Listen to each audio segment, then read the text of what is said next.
vision is for this to be the future backbone of the creator economy. We want Deaku to be like the logical place to start. It's basically a workspace and a community for content creators and marketing teams. It's got all the tools that you could possibly need for your workflow, taking you from basically 0 to 1. And once you're at 1, it helps you grow faster, create better, and earn more through several means. And we realized we were spending something like £450 a month on like this messy stack of disconnected software. None of it talked to each other. And if anything, it was just like slowing us down in terms of our workflow. And also we realized that all of our creator friends and our creator clients were all in exactly the same situation. And we had this light bulb moment of like, why don't we just build the solution to this? Let's solve this. Hey everybody, with me this week, I have Oscar Ferguson, co-founder, CEO of Deaku, who is an ex-doctor and is now very much in the creator economy, but trying to help us all, as if I'm a credible creator. I don't know if 19,000 LinkedIn followers counts as that, and making the video I would that's definitely pretty cringe, say so. But 400 odd podcasts. 400 odd podcasts, yeah, maybe. That's a lot of content. You did try and hard sell me on the platform earlier, so I'm joking. You didn't. I did. But, you did a little bit, and it kind of worked. I'm kind of intrigued. So looking forward to getting into this, man. But yeah, how are you? Crazy that we've not fully met or done this podcast before. It is mad. Honestly, I'm super excited to be here. Thank you so much for inviting me on. I will say actually that this podcast has a really big part to play in my story. Oh, really? A couple of years ago. Yeah, a couple of years ago when I was kind of starting my journey, where I was kind of peering out of away from the kind of traditional medical path, looking maybe towards like health tech. I started listening to this podcast, and it played a really, really big part in my story, which I'm sure I'll get into in a moment. But yeah, this feels like a bit of a full circle moment. Very kindly to say. And I'm glad. I've got no idea who listens to this, as you well know from creating content. You have absolutely no idea who is behind the little pixels on a screen that say a number. It's quite. I love it. Like it's so nice when actually people get in touch. So no, I really appreciate you saying that, man. Was there an episode or like a group of them, or like I'm going to push you now on like. Yeah. So because I was looking just before we started chatting at my notes from that time, because what I would do is just listen and write on my phone at the same time. Yeah. I was traveling at the time. The main one that I've written loads of notes from, there's an LLM one, I think with Aeolas, and then there's the Rob YouTube Brisk, health one. Yeah, Rob Brisk, fantastic. Yeah. That really got me into like really understanding LLMs, and obviously everything's snowballed since then. He was quality. Really quality guest, that one. And the other really big one that actually really properly contributed to my kind of light bulb moment that sort of started this squiggly career path was the Vishal Virani one about YouTube health. And obviously YouTube health is like a huge part of my life now. So yeah, major thanks. I'll message him. I'll tell him that. You probably have done already, but yeah, that's awesome. Yeah, I saw him on Thursday. But yeah. Well, listen, it'd be good to know then, like how you got here, because you're building a SaaS product for the creator economy to help creators do stuff, organize their lives. And yes, the more creative of us can certainly struggle with the organizational side of life or other things, that because some people are so creative that you can't have everything in life, and so we all need support with something or other. So yeah, it's really interesting. We're starting to manage creators now through SomX, and we've got news coming out in that regard pretty soon. So we're very much in this, and I took a look at the platform. It's interesting. It's really, really interesting. even to me as someone who faux creator or whatever you want to call someone who you keep saying that. I think you need to back podcasts. Yourself a bit more, James. I know, like I probably do. Proper content creator. I probably do. I don't know. Do you know what it is? Actually, this is quite an interesting point. I think because I shy away from short form, So I don't do YouTube Shorts. I don't do TikTok. I've put a few videos on there and just sort of tested the water and tested out platforms and that kind of thing. But I think the definition of creator or influencer is sort of synonymous with that short form content, loads of views, like all of that side of thing. Whereas like actually the reality of it though, I suppose, particularly because we're connected now to so many of the clinical creators, is that actually smaller audiences with really deliberate partnerships that get messages to a certain group of people is also making impact. So perhaps that definition is changing, or whether it's just something about me and my personal brand that I don't want influencer attached to it, and I'm actually just rejecting it for that reason. I don't know. It's a pejorative at this point, like to people like me calling me an influencer. To be fair, a lot of the like clinician creators, as they prefer to be known, really don't like the term influencer. I think you're right. There is a bit of a synonymous, like people associate it with the kind of entertainment prank, like rapid, I want just attention grabbing content, maybe a bit clickbait. But as you say, that's absolutely not the case. Like creators, you know, smart creators who know how to, you know, deliver value to their target audience to achieve, you know, a very specific mission, can do incredibly well with like a small amount of views. It's not about quantity often. Sometimes it is, if you're like you're looking for broad awareness from like a large kind of, you know, non-demographic specific audience. But if you're like really niche down, then, you know, a podcast like this provides such like high value to, I guess, you know, a small like niche, which is fantastic. Yeah, definitely.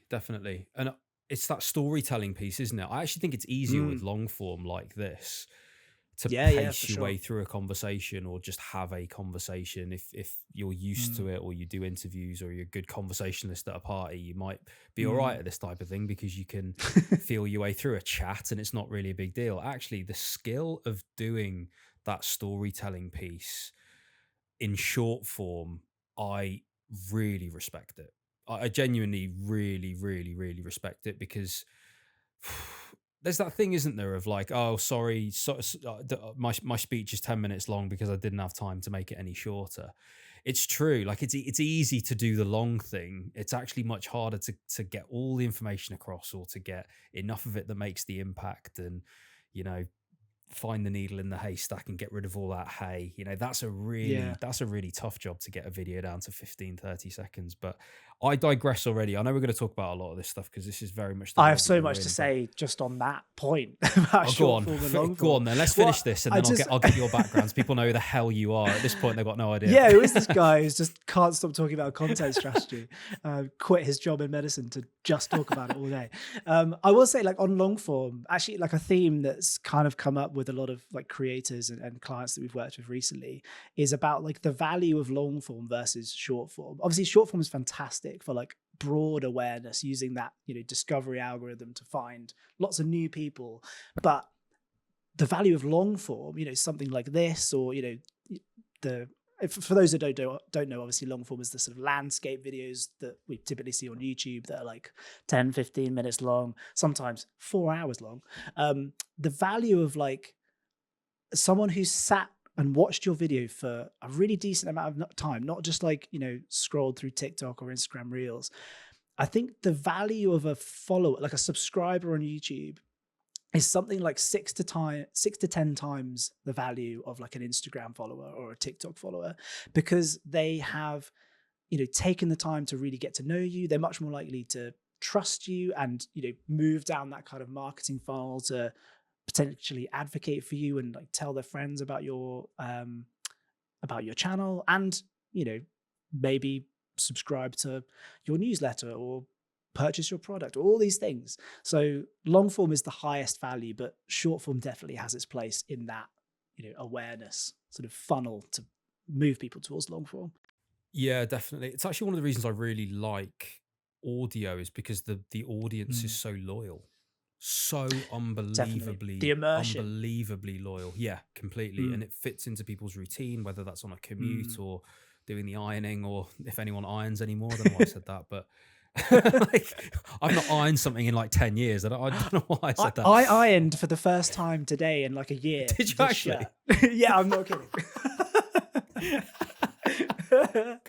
Well, it looks great. Well, it looks great, and I'm glad you did. Both people that watch this on YouTube will be delighted that you've ironed. Exactly. When you and I watch this back later, yeah, exactly. We're the two people. Mate, let's get a bit of your background because, yeah, you mentioned that you were a medic. You mentioned that you left. You took the bet on yourself, and congratulations for doing so. You've raised money for a SaaS startup. Are you a technologist? Have you coded this yourself? Have you vibe coded this? How have you got to this point? What other stuff have you done in your life and career? Why don't you tell us the story? Gosh, it's how far back do we want to go? Well, some people answer this by going, I had my first business at the age of 2. I sold that to my uncle at 4. And then I launched my 4th business at 8. So some born entrepreneurs will start it that way. But you could start at university, like wherever it fits the vibe, man. Definitely not a born entrepreneur. This has been like lots and lots of very fortuitous moments in the last few years that has led to this point. It was never my plan to be a tech CEO. Like even like a couple of years ago, I was still like, really? Yeah, I want to be a med reg. That was genuinely like it was like autumn of 2022 that things really changed. So I guess I could start after med school. So I did a neuroscience undergrad, did grad medicine, graduate in 2020. Hell of a time to graduate. Wow. Okay. Bit of a baptism of fire. I started on respiratory for 8 months.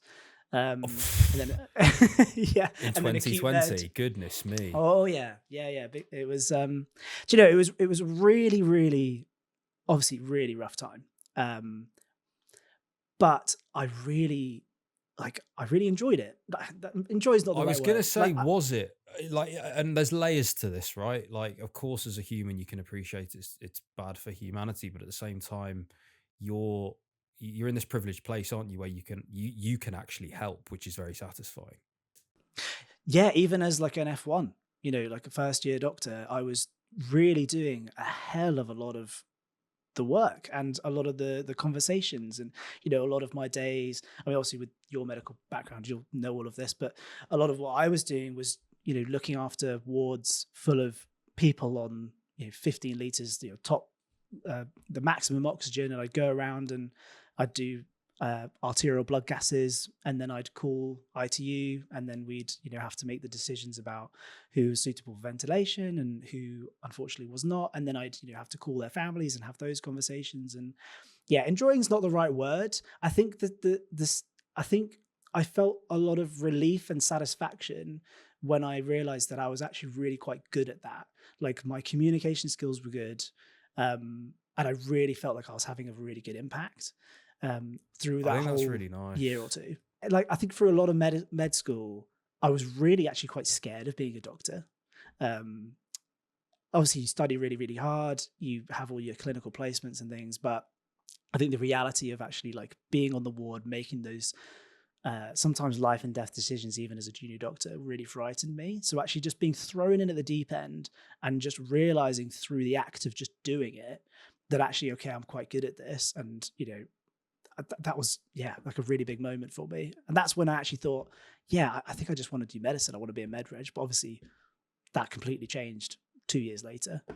It's a really interesting one about the difference between, enjoying something that in human terms is actually quite morbid versus it being satisfying. And it actually reminds me of, I get asked a lot, do you miss anything about medicine? And what I often say is, like, I miss being thanked. I used to get thanked a lot. I used to do things that someone used to say thank you for, and actually you don't really get that a lot in my day these days. But that's actually reminded me of something else that a different feeling that I miss actually about delivering certain anesthetics. I used to find it much easier than some of my colleagues to help someone that was really anxious about having an anesthetic or having a cannula even. I found it easier to deal with that with someone than most of my colleagues. And there was a feeling that I used to have where they had a really, it's a weird term, they just had a really nice anesthetic, like they dropped off really well, and they weren't anxious, and they were happy, and they woke up well because of that, because their final emotions weren't bad. And I used to have this feeling of like, I'm glad that was me. I'm glad it was me that did that. I'm glad I had the responsibility of doing that. That's a really interesting feeling. That's incredibly satisfying, knowing that there's no way of this person not having this bad thing. The bad thing for them is happening. They're having an anesthetic. They're scared of it. End of story. Like, that is happening. It's just that I'm glad it was me that ended up doing that, because I know that I found that satisfying, that it went well, type thing, which again is definitely something else that I miss. For sure. And I think for me, it was oftentimes the communication, like the difficult conversations, like the breaking bad news, or, the kind of resuscitation discussions, all of that sort of stuff. Like, I knew I was good at, and those conversations generally went really well. And you'd get a kind of a satisfaction that you did a really good job. That's why, like, with palliative medicine, like so in my F3 I did, I chose to do like a clinical fellowship in like care of the elderly, which had a lot of palliative elements, which really surprised me. That I actually found that really, it still sounds morbid saying satisfying, but with palliative medicine, like, everyone goes through that process. Everyone dies. But in palliative medicine, you're able to help that person and their family have the best possible experience of that, obviously, awful moment at the end of their lives. You actually have a lot of power to really, make people comfortable and support them through that process. And that's, again, really like an important part of the job that's really satisfying. And it doesn't have to be bad. It can be made into something that is at least, an experience for that family that is not necessarily a bad experience. I 100% agree. So what specialty did you want to do at the time? So I thought, despite, the baptism of fire horror experience of like respiratory, I thought I was going to do like respiratory or really interesting, acute med, or just something along those lines. I think I quite liked the acute situations and how quickly you could turn things around with those specialties. I found that really satisfying. But obviously things really changed. What happened? Like, so it was in my F3, like I'd done my, 2 foundation years. I thought, I'll start, getting my application ready, collecting the points for, applying to IMT, had like a research fellowship as part of that role. I was, doing projects, and it was actually, I think this was a feeling that was shared with a lot of my colleagues, was, as the pandemic kind of passed, I kind of thought things would get better, but I really felt on the ground that like the work was a lot harder. It felt like the cases were a lot more challenging. We were a lot more thin on the ground. And it was actually in sort of towards the end of 2022, I had like a run of night shifts that were just horrific. Like, we were so short staffed, like we were like half staffing levels. And there was like one night in particular where it was just like medical emergency after medical emergency. We had to split up, and, there was only one registrar for a big, tertiary center. Is this your you said F3 year? F3. Yeah. So, and there was one emergency towards the end of the night where, we had sort of one person on one side of the hospital that needed shocking. They were in SVT and they were really unwell. But then there was another emergency.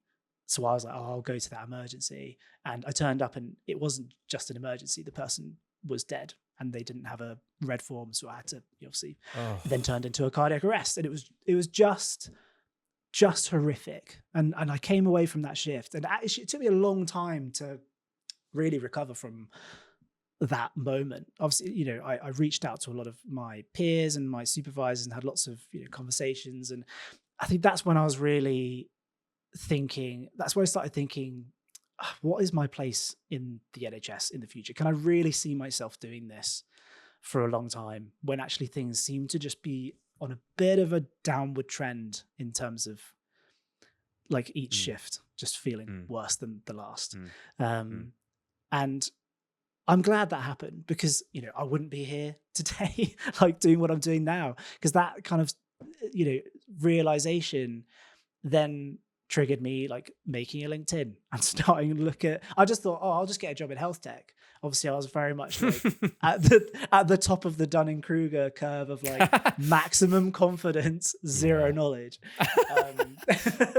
I'm a doctor. I can do anything. Of course, it's healthcare. Yeah, right. Exactly. Of course, they'll want me. Yeah. That kind of started I think we all go through this, that initial process when we, step off the path and find these alternative careers, that naivety, and then the realization, which is also like a really exciting realization, like quite quickly within a few months of just like browsing LinkedIn and booking in with people, just saying, will you have coffee with me or have a video call? Like, I'm really curious about what you do. I realized like just the staggering range of jobs that exist for clinicians in industry. It's really like crazy, like jobs that I never would have even conceived of. And obviously that around that time was when I started listening to this podcast. And there was a day where I saw a post by Vishal Virani on LinkedIn about YouTube Health, about health misinformation online, and how these clinicians were making content to try and combat it. And I had just this like light bulb moment, like it was like electricity. I was like, oh my God, this is what I need to do with my life. I need to help combat health misinformation. I need to build trusted experts again, which obviously, after COVID, that had kind of been shattered for a lot of people. Yeah. And I wanted to contribute to a more informed and healthier world through content. And I also immediately kind of knew who to speak to about this. This was like one of my childhood best friends, Harrison, who'd built this really great, really successful video production company. He was working with many of the biggest YouTubers in the world, editing for people that had tens of millions of subscribers. And I sat him down one day, this is after I'd made all my notes about this podcast and kind of formulated everything together into a pitch. And I sat him down, I gave him a glass of whiskey. I put the Dune soundtrack on, Hans Zimmer, like, to be as epic as possible.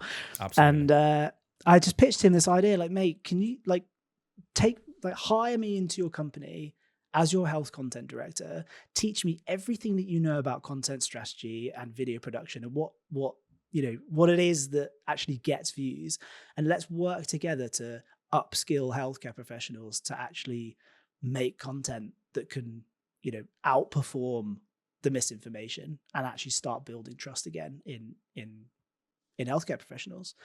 And he said yes, and that kind of started my next chapter. Basically, it's an amazing journey, man, and like you've definitely skipped through a bit quite quickly that is worth us talking about, which is that kind of valley of death between I'd like to leave medicine and do something that pays me a salary, and then doing something like leaving medicine and getting a job that actually pays you a salary that isn't actually medicine. Like that's a valley that I think a lot of people will fall into and then have to climb back the same side that they fell in out of, unfortunately. But definitely, we can definitely talk about that. But before we do, I just want to touch on, because it was it's a very emotive story you told about those night shifts. You won't be alone in that kind of thing, forcing you out of medicine or giving you enough of that activation energy to then make a change. Yeah. You definitely won't be alone in that. There'll be people that feel similar. I just wanted to use that as a chance to say for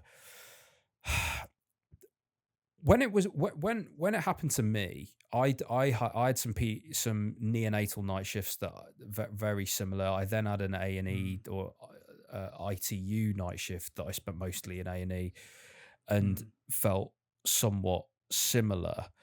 And I think a lot of people will battle, and I say this for the people listening that might be going through something like this. A lot of people will battle with the idea that it's a selfish thing to leave, because if you leave, then someone else has still got to do it.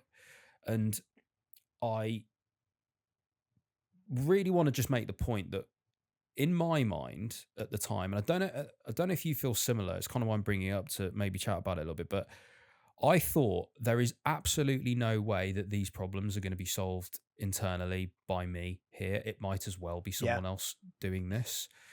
And actually, another thing is I'm not big-headed enough to think that I'm going to leave medicine and solve all of these problems. I might go some way, but that's not, even that really isn't on my mind at the time. Really, I was thinking as well, I can't be complicit in this.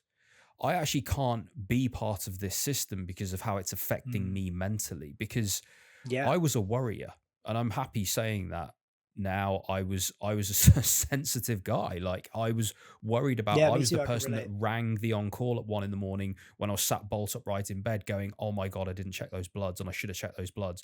And I'd call the on-call. Like, I was that person, and I actually couldn't, I knew I wouldn't function in a system that was behaving like that. And I knew there was, in part, the person that replaced me, even if they were average, was probably better than me, like, because I just wasn't handling it in the same way that other people were. And I think it was just a realization that I wasn't right for that. But also, I just want to say, like, it wasn't selfish to leave. Like, it was just, the exams was eventually what forced me out. That's, for me, that was the system working. Right. I failed the exams. Yeah. Perfect. I'm out. I should have been out. I should have been out a while ago, actually. But actually, that's kind of the system working right. But I don't know, like, did you feel any guilt for leaving or anything along those lines that you had to deal with?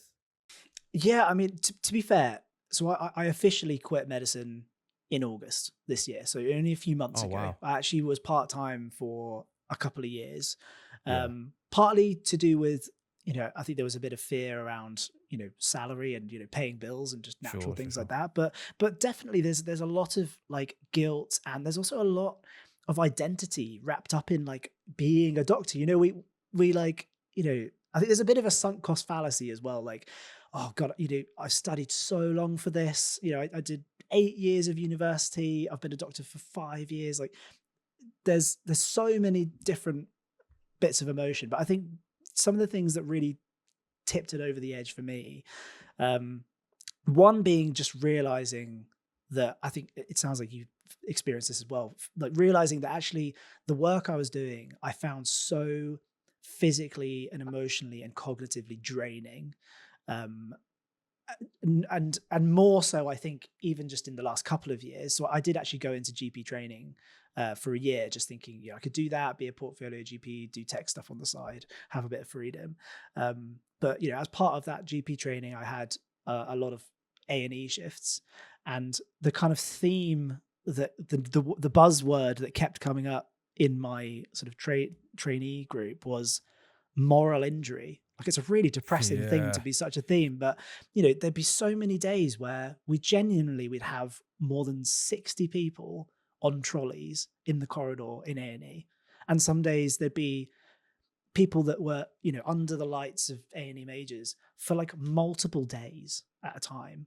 And, obviously this is absolutely at no fault of any of the staff. All the staff are absolutely working themselves until they just completely burn out and can't do it anymore. But I knew, obviously there was a feeling of guilt of, if I leave, then that doubles the work of the person next to me. But I could not sustain that for myself. It was, and actually, luckily, I never felt like it did affect my work, but I was always worried that it would end up affecting my work. Like, what if I make a mistake and I'm really just worn out, like, because of, the physical and emotional exhaustion of the shift? Like, I didn't want to stick around long enough for that to happen, because I think that would have been really, it would have just been awful. And also, luckily, I mean, around that time, because from that moment of joining my friend's video production company a couple of days a week, I felt like those days were like, that's how my energy was filled back up.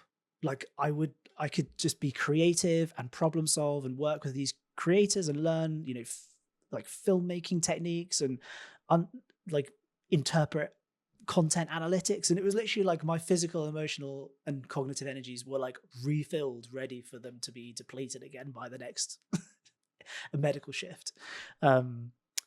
So that also, played a big part in me choosing to leave. But then actually, I know I said, 5 minutes ago or so about my fear of the sort of insecurity, financially of just having just having a training number, especially at the moment with obviously so many doctors being unemployed or underemployed, be they GPs or F2s. Half of F2s don't have a job. It's absolutely crazy. I actually ended up putting my notice in June with no plan for a salary in August. We hadn't had investment at that time. Maybe I could have got some locum shifts. There's actually been very few locums out there, so thank goodness I didn't have to rely on that. But it was actually my very last shift as a doctor. I haven't done one since. It was the beginning of August. It was an ENT night shift. It was absolutely crazy. Draining quinces, major epistaxis, having to put a scope down someone's tracheostomy. Loads of crazy stuff happened. But I left that shift, and on my way home, I got a ping on my phone from my bank, from our business bank, saying that we had our first 6 figures of investment. Wow. And that was obviously a really emotional day, because I was I literally had no locum shifts booked because there was none available, and no plan to pay my rent in August. But that investment came through at the perfect, most poetic time possible. What a beautiful moment that is, knowing that you've got that security. Yeah. That's unbelievable, man. Obviously not all of us have a friend that runs a production company that we could go to get a health job. However, you had the nous to ask him or her for that, right? You put yourself out of your comfort zone to go and ask a friend for a job. And to create one. It's interesting. What did you learn in that moment that you think is applicable to other people that might be in that situation now? I mean, similar to what I was saying earlier about that beginning period for me with LinkedIn, just reaching out and having those conversations with as many people as will agree to have a chat with you. And I think you'd be surprised, particularly on LinkedIn and in this kind of health tech space, particularly clinicians that have left and then, gone and done something else. I don't think I've encountered anyone that's ever been resistant to just having a chat, having a coffee, a cup of tea, or just a video call. And just don't be afraid to ask for, mentorship or ask for help, because all these people like myself and like yourself, I'm sure, we want to share these experiences to show that these things are possible and make and kind of help lift each other up, because we know what it's like to be in their position.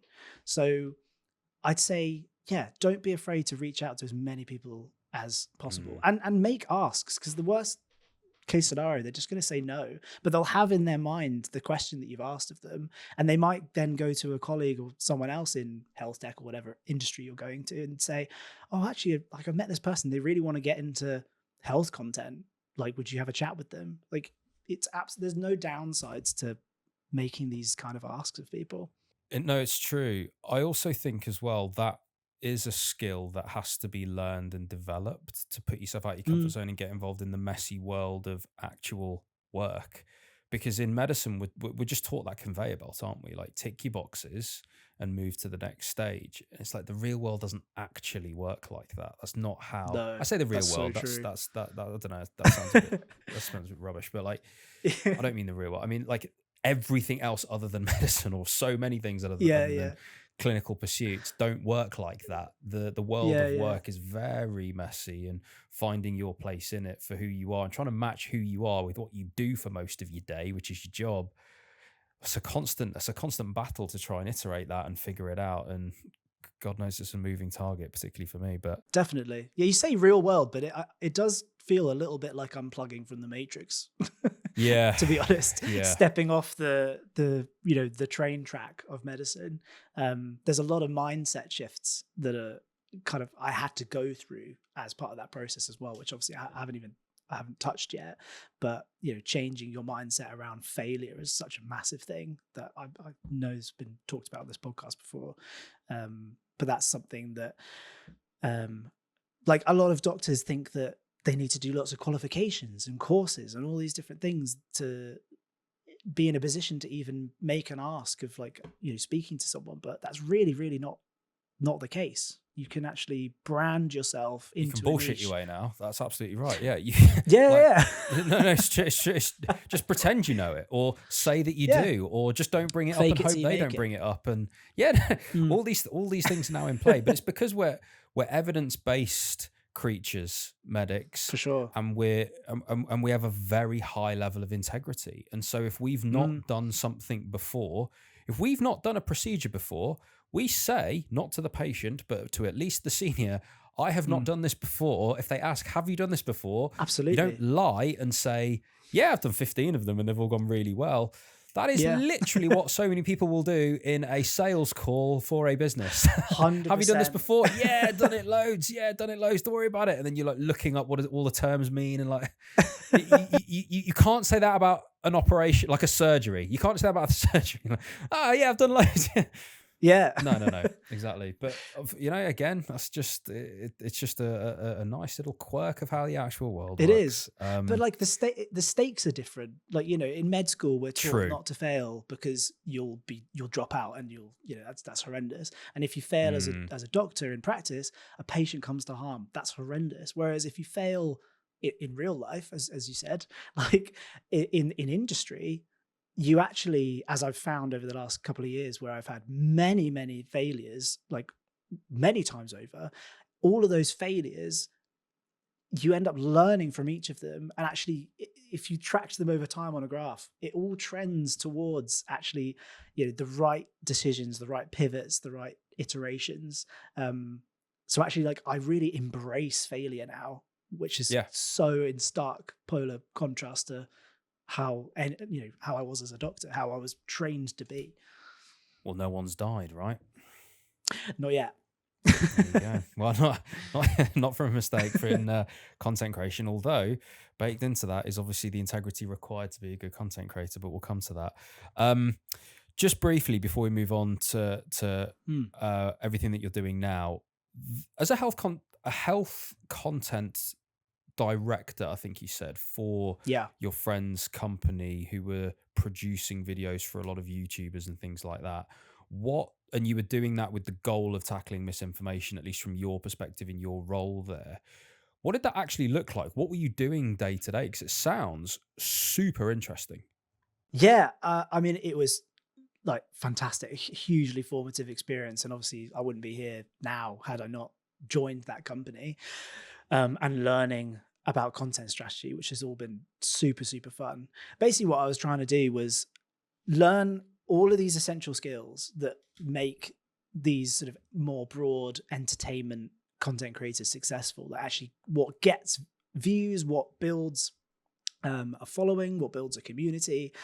And I was trying to basically direct that towards health professionals. Part of that work was making my own health content. So a lot of my days was actually learning by doing. Like the first couple of months, actually, kind of as part of my training, although Harrison didn't explicitly say this, was he just got me to write a bunch of scripts for like long form content and then record them. And then, we had our editors cut them together into a thing. And, the first couple of long form videos that I made were awful. Like so bad. We never published them, but they were actually like, they were training moments for me. Like Harrison said, like, I needed you to go through this process to understand some of the principles that I'm teaching you around like energy on camera. Like when I watched it back, the first one, I just seemed so dull. But in that moment, I realized one of the top tips that I give a lot of particularly health creators is you want to try and elevate your energy for the camera kind of 10 times more than you think is appropriate, because the camera will always dull you down. 100% agree with you. And I have an anecdote on this. I was asked to do a voiceover for an animated video as part of something they were producing for a client. Oh, amazing. And I did the voiceover. I like really soundproofed this like square half a meter here with like loads of like soundproof foam that's over there, and like create this. I've done that before as well. over this camera. Considered shut myself in the airing cupboard to do it. Like the acoustics in there are amazing, but I would have literally been on my knees in the corner underneath the boiler, so that seemed a bit dodgy. But anyway, did it here, and like I went for it. I was so I put so much into this of like I was using inflection. I was really trying to enunciate, and I was trying to bring the and I listened back. It was like I was delivering like something at a wake. It sounded horrendous. Like it just sounded so I was like, how on earth does it feel this dull? So what you just said there about 10x, I can completely appreciate. I don't know whether it's that if you're in conversation with someone, you sort of do it automatically and therefore you don't need to try as hard. Because I don't feel like I sound like that on the podcast. I just think it sounds all right. But I think when you're isolated, you're not actually vibing with another human being. The level that I had to go to just sound passable was like, it was unsustainable. I needed like a lie down afterwards. It was unbelievable. That's partly why I ended up switching to getting a teleprompter, because I'd often, particularly in the early days of making health content, I would have my script kind of next to me on one screen, and then I'd just stare down the camera lens, and often like I'd just do it like a sentence at a time. So, you know, these recordings might take an hour for like a 10-minute video, and I'd just be absolutely wiped afterwards, because I'd also not only be doing like the 10 times more energy, but I'd also be very conscious to include like my own kind of natural reactions to what I'm saying, and like have those kind of authentic moments that, you know, as an editor in the video make for really, really compelling, authentic content that people connect with better. But you'd just be wiped. So now, like, whenever I'm recording stuff, I just have a teleprompter in front of me so I can look down the camera, just say the script, obviously still having the energy. I put pauses in the script if there's an occasion where I think I'm going to react or kind of exclaim. I know that sounds weird, but these kind of little details all compound to actually making an overall better visual experience with higher value for the viewer. Exactly. And this is 10% of the reason I have so much respect for the content creators that either get this so innately that they just do it, or they've learnt and honed the practice that they are thinking about all this, in inverted commas, cringe stuff and pushing way beyond it. And they did that long ago, that now it's just ingrained behaviors, and it is fascinating. So when you were there, then you said, you know, you were learning about what gets followers, what gets views, what builds community. What were the things that moved the needle most there that you learnt? I mean, the most important lesson that I learned really is that it really differs depending on the creator and what their goals are. Like actually going right down to the foundations, figuring out what that person's mission is, and then, you know, figuring out from that mission, well, a commercial and a social mission usually, then figure out who their audience is. Because often you'd be really surprised that actually, you know, a lot of health creators in particular think that they need to spend loads of money on having like really high production value, lights, an amazing camera, amazing audio. I mean, well, audio is one thing that you shouldn't skimp on. Like audio is the most important thing, but all those other things actually, but if your target audience is just like members of the public who are kind of interested in, you know, information about PCOS or something, often like a lower production value, much more authentic feeling video, people are going to engage with that much better. And actually, you know, in those situations, sometimes, I know we said about short form being so difficult, but sometimes short form, just videos that are just filmed on like the front facing camera might actually be better in terms of strategy than having a really expensive setup. Yeah, it's interesting. It's less cognitive load to watch a video like that than it is to sit down and watch something like our ludicrous camera setups that we've got going on now. It's like, I've actually got to sit and concentrate here. Yeah, they really mean this. So I've got to match this energy. So yeah, probably requires something a bit more. When did the idea for everything you're doing now like hit you? Like, what was what I mean, you talked about the light bulb moment, right? When you were listening to Vishal and all that sort of stuff. But what was that idea initially? So what we ended up doing was we actually, a little over a year ago, well, 18 months ago, we made a kind of brand, Oddity Health, where we were like specifically marketing ourselves as, you know, a video production and strategy company for healthcare professionals. And, you know, we spent loads of time building out, you know, what we thought would be a really great offering for people. And we did end up working with a lot of health creators and, you know, a few health businesses on their strategy. but it didn't take off in the way that we had hoped, to be honest.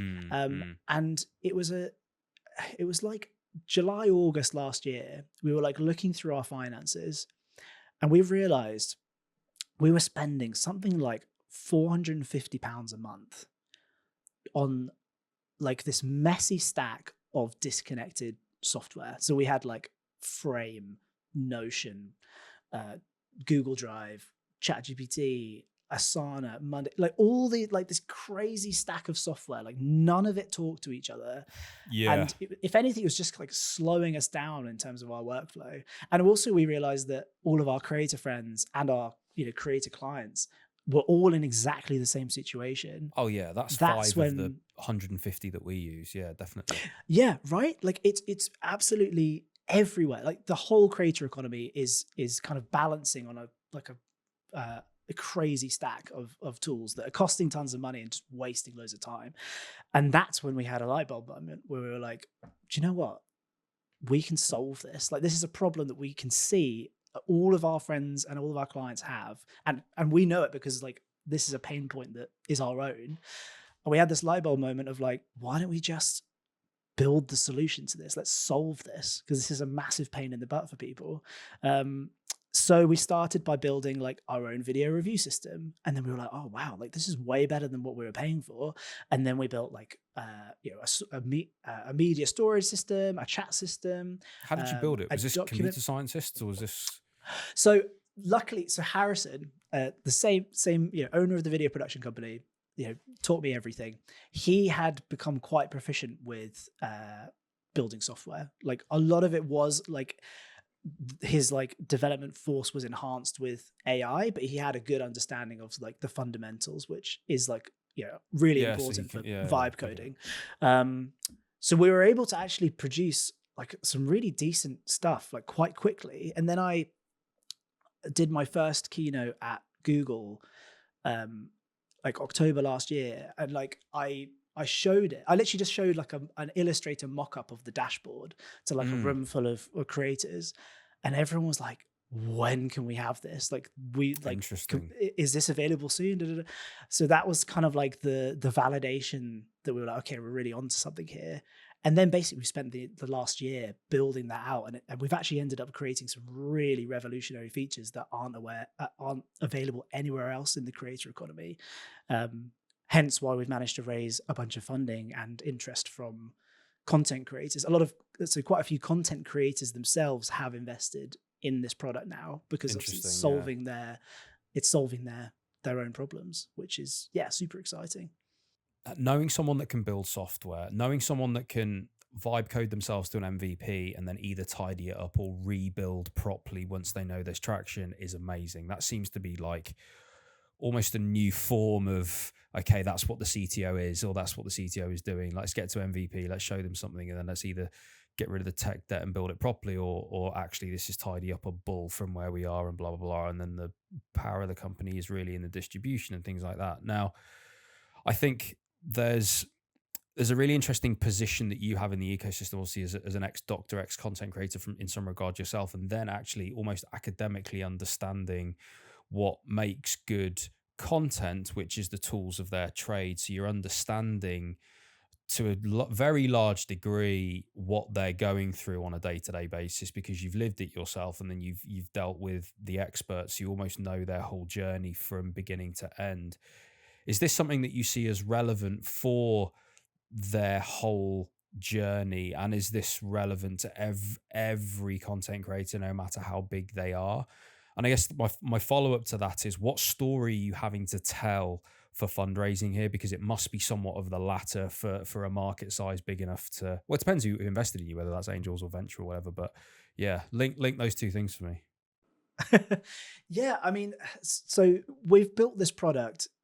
Our vision is for this to be the future backbone of the creator economy. So we want all content creators to and their teams and marketing teams to be able to use it, because it's solving the pain points that are shared amongst all of these groups. We want Deaku to be like the logical place to start, because it just by logging in as a brand new creator or business that is thinking of dipping their toes into content marketing and realizing how important that is these days. Deaku actually helps you at the start of your journey. We've got courses.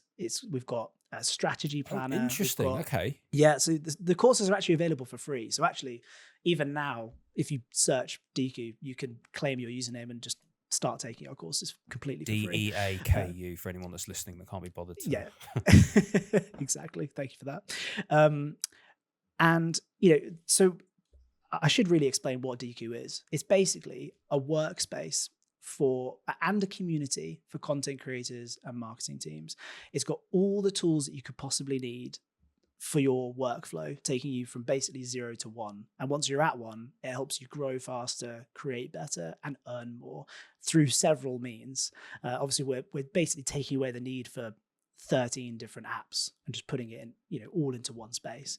So in your workspace, you can connect all your social accounts.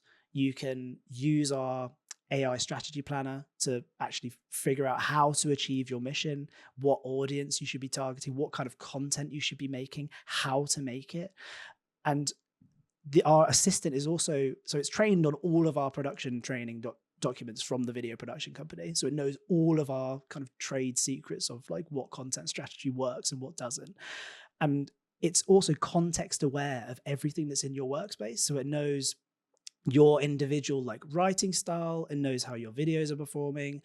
It will know like trends in your niche. So it's able to provide assistance far, far better than any like GPT or Gemini model where you have to just faff around with loads and loads of prompt engineering, and then the output is just nothing that's like how you actually communicate. So yeah, and so you could schedule all your content on there. You can manage your projects, assign it to all your different team members. You can have your editors, your strategists, and we've got our community features, which are going to be, I think, one of our biggest moats. So, these are going to be spaces somewhat like Discord servers or subreddits where we'll have public ones, like we'll have, say the health niche or the fintech niche where creators can actually share their videos and their learnings with each other. Yeah, because importantly, this isn't just healthcare. No, it's not. But we should say, and while I'm thinking about it, because otherwise I'm going to forget, so that social mission that I had that light bulb moment for in 2023 of combating medical misinformation, building trust in experts again, and contributing to a more informed and healthier world. That social mission is still very much something that I'm determined to deliver on. So while Deaku, helps all, I mean, the addressable market is a couple of 100 million content creators globally. We still want to deliver on that social mission, and the way we're doing that is we're going to be setting up the Deaku Lifetime Health Creator program, where we're going to give Deaku for free for life to a group of health creators so that we can help them grow faster, create better, and earn more, and have that impact and deliver on that social mission. As a story for investors, the fact that you have or had some of your users invest in the platform, clearly that's quite a lot of proof in terms of the value. But tell me a bit, because it's not been easy raising money recently. When did you raise that? So our first investor, actually, I found through South by Southwest London. So not long ago. No, yeah, it was. Wow. Okay. That was in June. Yeah. That was our first big investment. And I haven't even mentioned this. Of course, because you told the story about receiving the cash. Yes. Exactly. It's now coming together. Yeah. And that was actually, luckily, sort of, I found that oddly kind of because of the NHS, because I joined the NHS Clinical Entrepreneur Program in the cohort last year. It started in October, and it was through them that I managed to get a spot in the startup village at South by Southwest London. And it was there that, luckily our stand, I mean, our expertise is all around grabbing attention. So our stand had a lot of attention like the whole day, just through our branding. We had flags and lots of it was busy, which was fantastic. And yeah, it was a chap there who actually really, like, I never would have imagined would have invested, but he was really excited by the product. I think he saw how many people were excited about it as well at the event. And yeah, that's where we got our first investment. And then in the last couple of months, we've been demoing it to a lot of creators, particularly like larger creators, but also actually agencies. Like we demoed it to a really large US based sort of content creator management agency who, you know, they're managing the talent of like 30, 40 different creators who all have like millions of subscribers themselves. And we demoed it to them. And, you know, their feedback was amazing. Like they immediately wanted an enterprise package of Deaku to replace their current stack.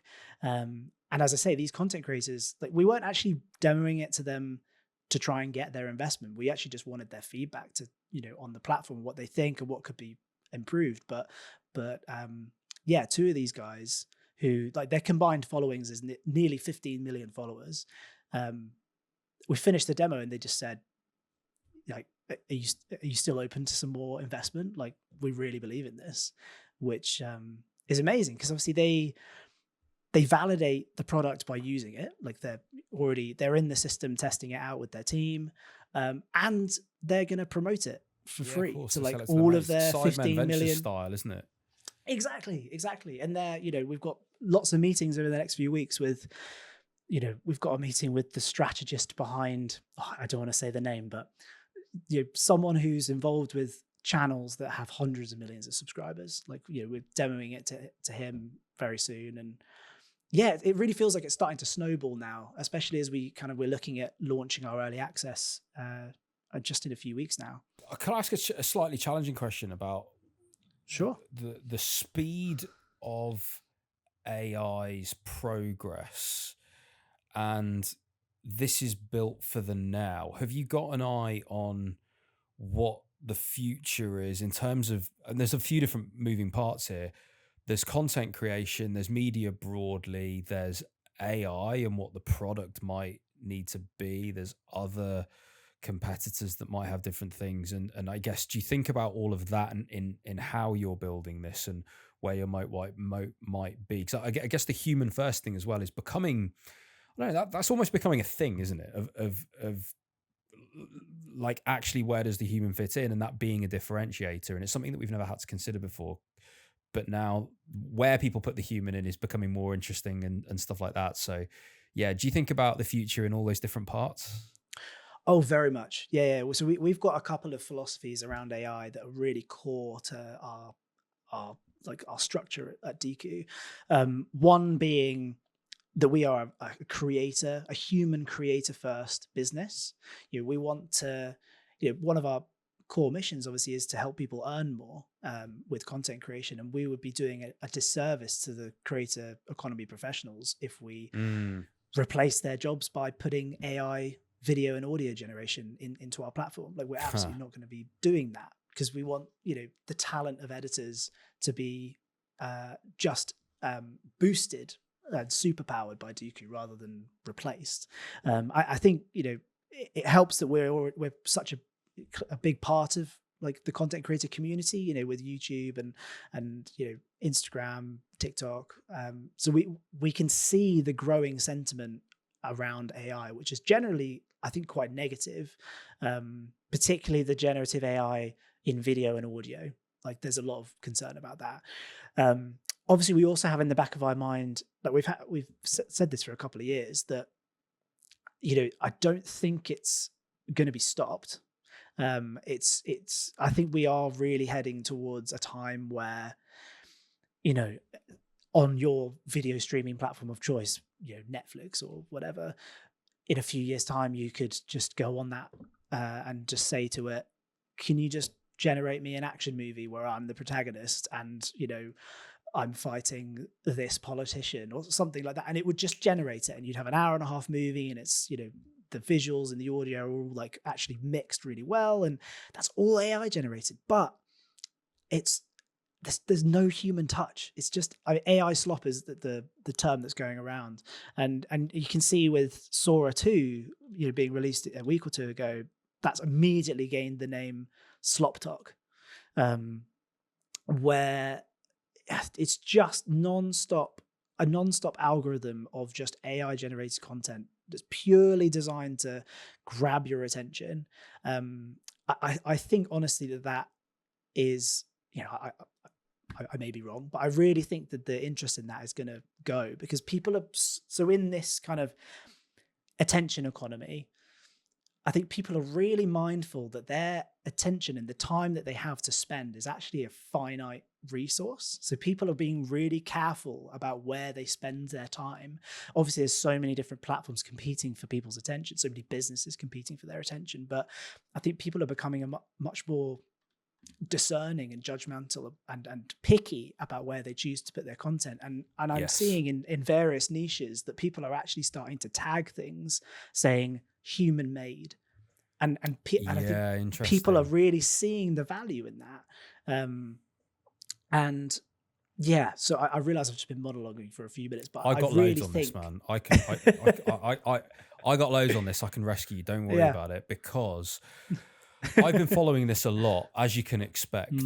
Someone like me in this industry, looking at, of course, AI video generation and where does Gimmick turn into utility? Like, I'm not sure at the minute, like, where AI generated video actually turns into any use for me and us in this industry beyond just some B-roll that I could get anyway, or or some weird, like, I don't know, so we like Healthtech Pigeon being the jokey brand that it is, there's stuff that we could do there, but like beyond that, there's no real utility for me. And then I think about, okay, where's the actually the utility for this? Like, what's the point? That there has to be some reason behind it. And I know that in society, when we experiment and when we think about new technology and we bring new technology in, the first phase often is very gimmicky and it's very playful until it is a solution looking for a problem quite a lot. When the iPhones came out, we were all using that stupid like beer drinking app, which was just you tilted the phone and it emptied a glass of beer into it. Like the whiplash button. Like all these stupid things. But then eventually, the gyroscope turns into a spirit level rather than someone tipping a beer. Like all of this sort of stuff, right? But I don't know what the point is. And I've seen a few creators actually talk about this. There's one that I follow, Cat GPT. She talks about, like, as you can imagine, like AI stuff. She bills it as like non-pretentious AI education, like for the masses. And I find her stuff really interesting. I think she put out something that was similar. That was like, I've asked these people this, so I don't know what the point is. And then I saw an interview with Sam Altman about it, who was challenged on, why have you brought this to the world and why have you given it out? And his answer was, well, it's coming anyway. We're just the first ones to do it. And actually, if we release it to everyone in society, then society can actually get to terms with the fact that all of a sudden you might watch a video and not really know whether it's AI generated or not. And actually, yes, it was a creator asking him the question. Yes, your face might be on loads of video of you. There might be video of you doing things that you've never done, and that's out into the world. Like, sorry, but it's happening. We've just brought it to the world before anyone else has. And like you see the creators being like, "Hey, that didn't really answer my question, but fine." And I'm sort of like, I've seen some commentary that has thought of it. Well, if you now go to your phone and all the content that saps our time and energy right now, you can no longer trust whether it's real or not. Well, maybe actually we finally get to the point where we can just put our phones down and go, okay, I'm no longer actually interested in this, and content creation goes into something completely different. But I was just playing my phone earlier because I was going to show you this about how close we are to going to Netflix and just getting a movie generated with you as the protagonist. So Gemini, have you seen Gemini's storybook thing? Have you seen this? Yeah, is that with the VO3 models? It's not VO3, it's the Nano Banana stuff, I think. But Nano Banana, you can literally, I don't know if you can focus on that. You can literally see my child and my dog. Let me focus on this. There you go.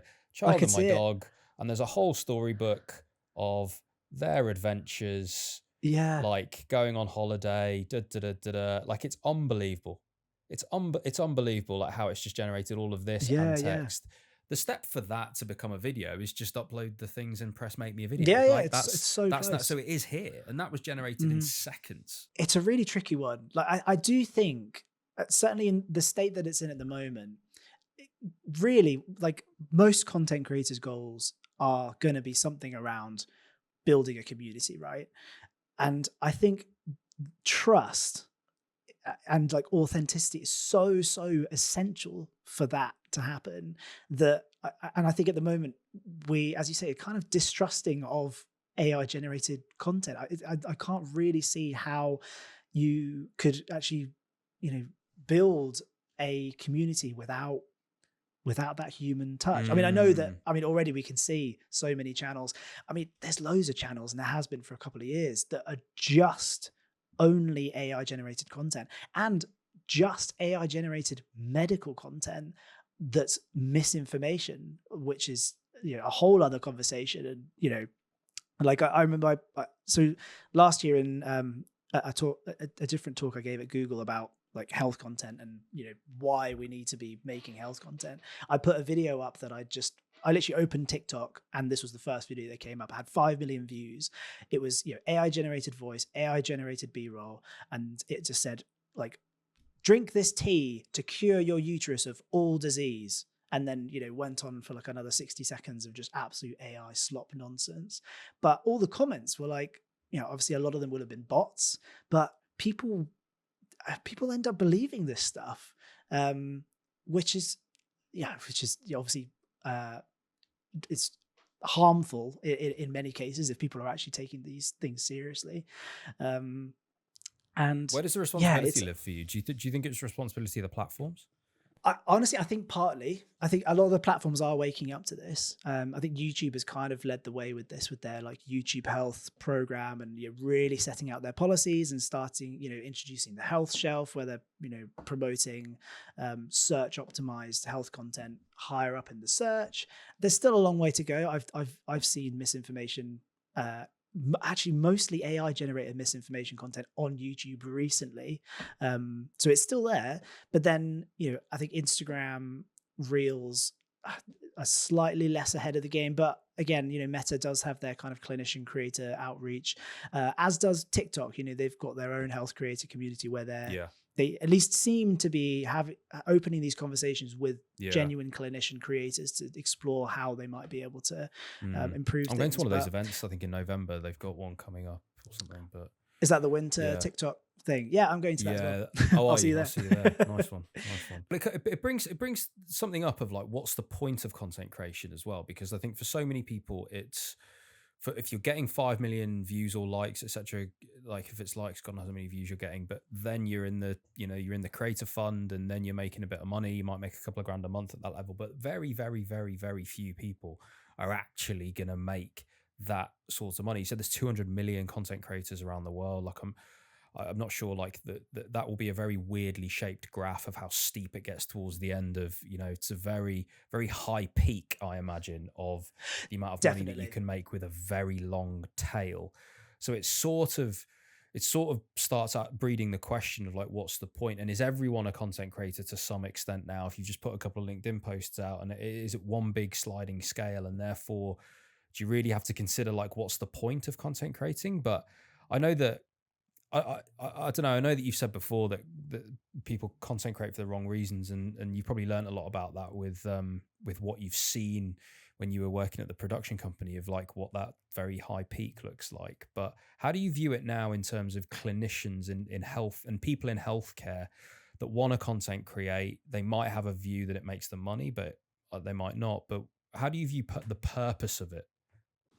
I think, as I said before, it's one of the essential foundations of any content creator's journey, and something that so many people skip over and end up trying to cobble something together later when it's sometimes a bit too late, is to really be confident about what your mission is. Like, why are you making this content? And actually, it's important with each video. Why am I making this video? What's the purpose? That's a really important question to ask. And with the missions, so I always get people to write down their commercial mission and their social mission. Now, with clinician creators, we all have generally a pretty similar social mission, sometimes more niche down into our like particular area of expertise, where we already know we have tons of value in our expertise to communicate to, you know, a target audience. Where I think a lot of creators, particularly health creators, maybe fall flat is with the commercial mission side. Possibly maybe that's because as clinicians we kind of don't really talk about money. We don't really think about money. We're not good at talking about that at all. We're not, yeah. And we're a bit more kind of purpose driven, which is great. You know, it's having that social mission, that really core purpose is essential for building an audience. It's essential that they understand what you're for. Like, you are the endometriosis health creator or something. But yeah, where people fall flat is that commercial mission, because ad revenue and, you know, fame or like sponsored content happens really quite far down the line. Sometimes you can get, you know, lucky with some really great content that just kind of kicks off straight away. I mean, I'm about to, I mean, not luck. I'm not going to say luck for Dr. Simi, but Dr. Simi, for instance, she has very few videos. It's not luck. Her content's just that good. But, you know, she's got something like 3 million subscribers after a really small amount of videos. But that really rarely happens. She's done an amazing job. She's an incredible communicator and GP partner, makes amazing content. And she's got a really clear mission as well, which is amazing for building community.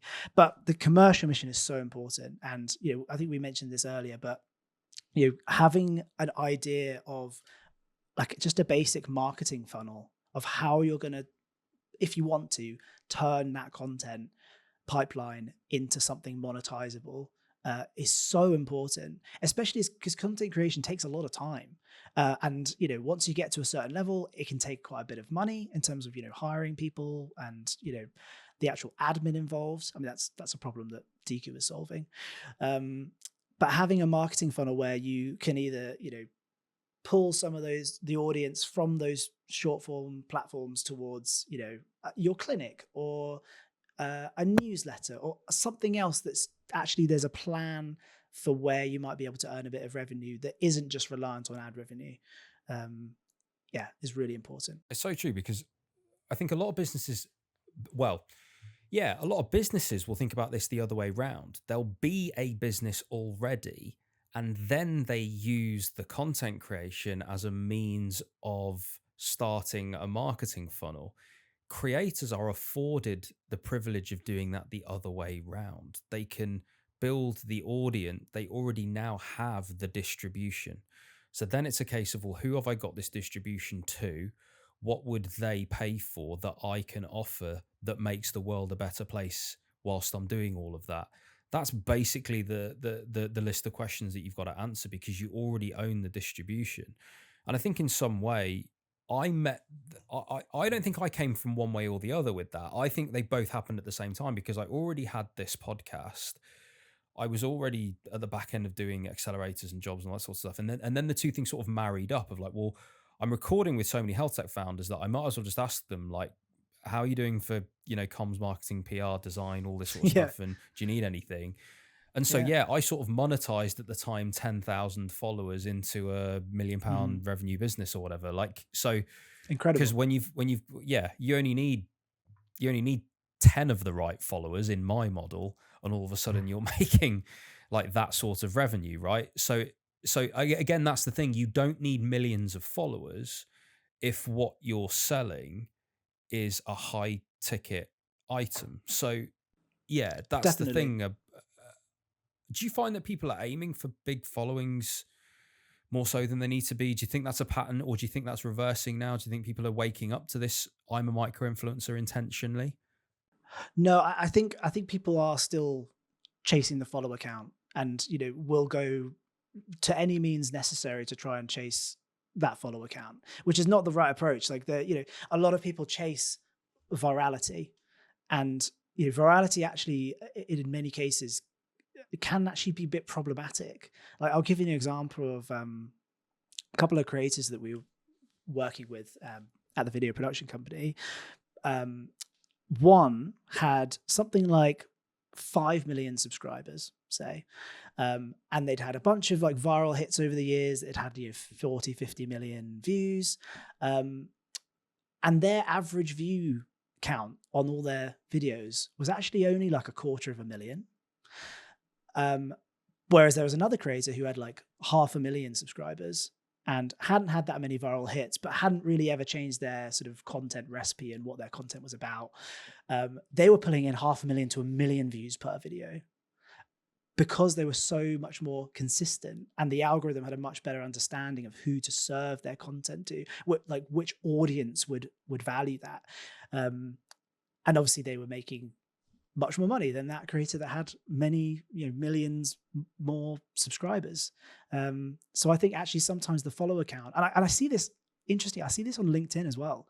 I see a lot of LinkedIn people who have massive followings who get like so little engagement with their posts. Whether that be because they've changed the kind of content that they're putting out over time. I think that's often the case, because it only takes a few times for LinkedIn or any of these platforms to serve your audience a piece of content from you.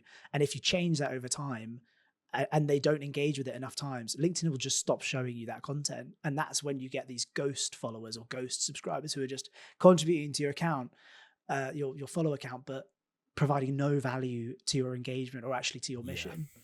I actually think LinkedIn's done a relatively good job of also rewarding you if your intentions are good with the way that they've done some elements of the algorithm. So I know the algorithms have got minds of their own, or how it's developed basically, because there's an algorithm report that comes out. I forget the name of the guy that does it now, but he releases this report every year, and he's looked at millions and millions of stuff and da. But anyway, what LinkedIn tends to do, like last year's was very much like, well, yeah, if you write long comments on other people's posts and you stay on the platform and you look at lots of other people's posts and you write comments on them and then you write your own, it's going to do way better than just someone that's already just straight on copy paste post gone.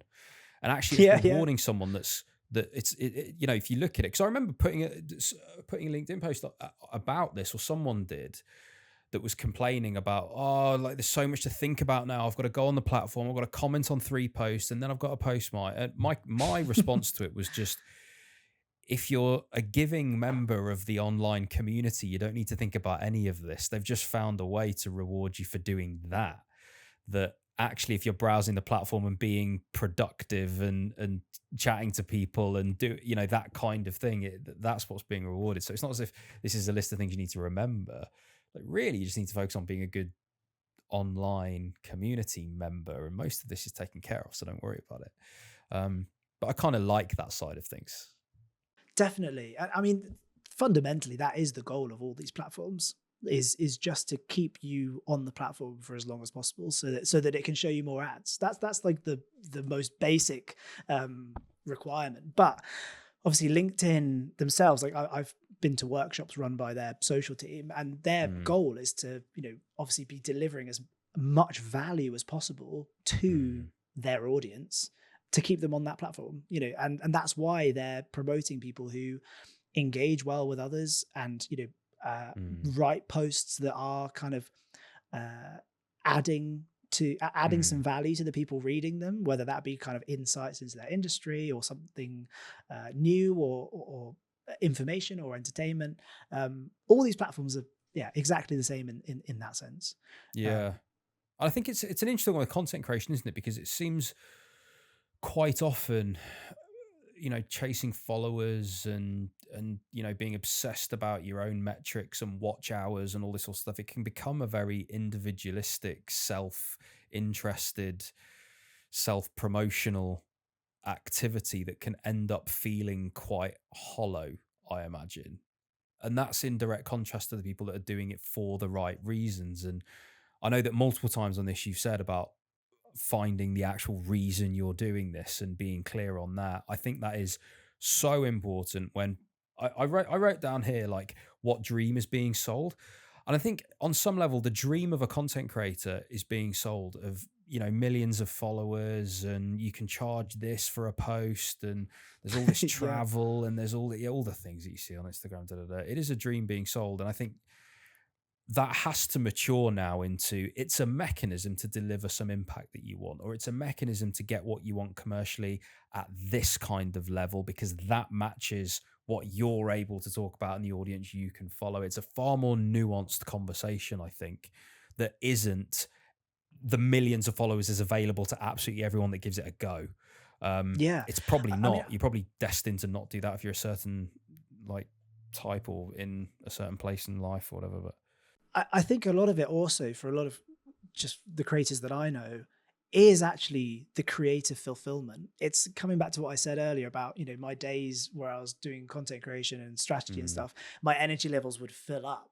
And I think for a lot of creators, certainly who've been doing it for a while, the reason they've been able to sustain it for so long is because actually they get a lot of satisfaction just from being creative and making some cool stuff. And, if it's purpose driven, even better. That just adds to how sustainable it is. But I think where people start to, when creators start to burn out and lose interest, it's usually because of admin and like the amount of time it takes to edit a video and having to keep on top of trends, or those sort of things, or it's the isolation. Like we did a survey at the beginning of this year to try and just better understand our target users for Deaku, and we got a couple of hundred people, 100 creators responding, and 91.9% of those people who responded said that they felt isolated as a creator, which seems crazy because like some of these people have like tens, if not hundreds of thousands of followers, but yet they feel so isolated. So all these different small things compound towards burnout, and that's when creators quit. They lose interest. Like I think you need to have that creative satisfaction and that purpose to keep going through the difficult times, which with that in mind, which inevitably happen. Yeah. With that in mind, then, how are you building the community element of what you're doing at Deaku? So we're going to have public communities that just anyone can join. You can just search your niche and join that community. We'll have and these are just these are forum type. Yeah. So a big part of our value in Deaku is obviously our learning resources and being able to share your lessons with other people, but also like our video review system. So being able to go on to upload your video before you've published it and have it watched by people in your team, or you can share it in your community and have people, add timestamped comments. So the community, that's so interesting. Yeah. So this is an interesting one that we realized actually partly because of, I'm in lots of creator WhatsApp groups, and people are constantly posting content that they've already published into that community and what they're doing. And I keep banging my head on the wall. Like I said it so many times to people, like, do not share your content, particularly if you're a small creator, with your friends and family and colleagues right after you've published it, because what you're doing, so say your target audience is people interested in women's health. I keep using women's health examples in my head. If you share a video, say about endometriosis, with a big group of doctor creators, that will and they watch it, that will signal to the algorithm that the audience that want this video are other doctors. So it will start showing that video to a bunch of other doctors who then won't engage with it because it doesn't have value to them. They already know this information. That's not the target audience. So that signals to the algorithm that this isn't a good video. So it stops showing them to people, and then it kills the video. Whereas in Deaku, because you upload your video, you get timestamp feedback. People can draw on individual frames. So it's great when you're interacting with an editor and you're trying to like speed up the actual sort of review process before you publish. And then you just click schedule, and then it gets published to whatever platforms that you want it to go to, and then you can just let the algorithm do its job, and that'll be a really vital part of those communities. Like I envision people having their own sort of private communities. You might have a SomX one where you just got a bunch of like people just in there. They're all commenting on each other's videos that they've given the right permissions to, and then they just publish them and let the algorithm do its magic. And one really cool feature that I don't think I've mentioned yet is that our system, if you don't want to wait for your team member or your friend or community member to give you feedback on your video, our AI assistant will actually watch your video. It will watch it at 12 frames per second. It understands all the visuals. It understands the audio. It understands the transcription. It understands the whole narrative of the video. And then it can give you time-stamped feedback that's based on all of our content strategy secrets. And then, and this is like the really big golden ticket, it can predict viewer retention, which obviously is like one of the key metrics in terms of video performance. So you can actually see a model before you've even published it, where all the drop-off points is. It predicts, they're going to be, and then you can make the revisions and then, act on them before you've published it and before it's too late to fix that disaster. So yeah, communities are going to be really, really powerful, I think. Wow. What's your pricing for the platform? So when we're launching, we're starting with a founding partner program where for the first 500 people, you get 60% off. So the pricing is going to be about £139 for a year. And that price is locked in for life as well if you get into that first 500. Wow. Okay. So, and you're getting like a terabyte of storage, you're getting all these AI features, you're getting all these different tools, you're getting the communities, you're getting the courses, and there's lots of other stuff on our roadmap. So this is our early access. You'll be able to go on our website and see all the things you can get in the early access. But over our 6-month early access, our users you'll actually be able to vote on the roadmap of features. You'll see what we're going to be building, but you can actually vote on which ones seem the coolest, and we'll bring them forward in the roadmap for you. And a bunch of other benefits, like anyone who joins at this stage is put in a private community with us, the Deaku team. So, we will feedback on your videos, and, we'll have sort of quite regular office hours where we'll just have video calls and everyone can just come in with their feedback, because we want this to be built for creators with creators. Like anyone who gets in at this stage is going to have a real impact in shaping what Deaku actually becomes. Hence why we're calling them founding partners. Count me in, man. I will. Awesome. Yeah, I'll do it. Definitely. Definitely. I Sweet. mean, for that, I'll send you a link. Price for us, it's an absolute no-brainer. Like absolute no-brainer. Yeah. No-brainer economics as well. Yeah. Literally. That's incredible, dude. I've just spotted the time. Like, I can't believe how long we've been speaking. Sorry to have kept you from whatever you were doing. Like, I've gone like half an hour over the calendar invite, which is outrageous. No, honestly, James, I genuinely talk about content strategy when I'm not doing development chats and accounting and legal. I'm just talking about content strategy and like creator economy stuff. Like, as I say, this stuff gives me energy. So thank you for that. This has been a really you're welcome, chat. man. But I mean, as well as this is all like the domain stuff that we've talked about, really. But the other side of it is you've built a tech company. Like, you've built a tech company, you've raised money, it's mad. You've built a SaaS company, and you are selling a SaaS solution to a load of people. It's just that you're so connected into the domain that you understand it well enough in order to sell it as well as you have on this podcast, to be perfectly honest. So, mate, congrats to you. I know it's been a journey. I know how hard it is, man. Like, it's really deeply unpleasant quite a lot of the time building a company and like getting to the point that you're at, going through a round of funding to the stage that you're at and all that sort of stuff. It's not easy. So you've done incredibly well. Thank you. Yeah, it's a steep learning curve every day, but it's an amazing journey. I wouldn't change it. There is. And that's the thing as well. It's what would the alternative be? And that's where so many of us find ourselves of like, yeah, actually we can complain about it, but actually this is probably where we're best. It definitely is for me anyway. But dude, listen, absolute pleasure. For people that want to learn more, in fact, there's a few different bits here. Some people are going to want to get in touch with you to have a chat to you. So I imagine LinkedIn's probably the best place to do that.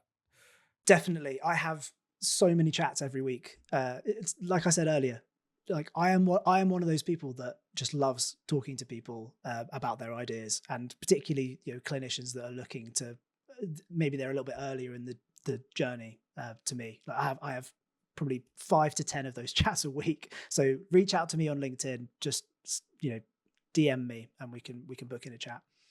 And for Deaku, there's a couple of bits, isn't there? There's obviously people can go to the website. Let me just pull it up. What's the website? Deaku.app, DEAKU.app. But there was also the health program that you mentioned. Do you want to just briefly cover that again? Sure. So to fulfill that social mission that we've talked a lot about, we're going to be giving Deaku for free for life to a really exclusive group of health creators to help them contribute to a more informed and healthier world. And if you are a health creator or a health business that's making content, then you can apply to that program by going to deaku.app/apply/health-creator. Hopefully you can put this in the description or a comment. Click on that, sign up, and hopefully we can get a bunch of you on board into that early access program where we're going to basically try and support you in making content in a much more sustainable way that achieves your social mission. Amazing. Oscar, it's been a pleasure. Thank you, mate.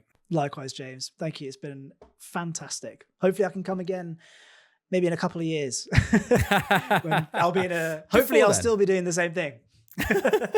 I think before then, dude. Yeah, awesome.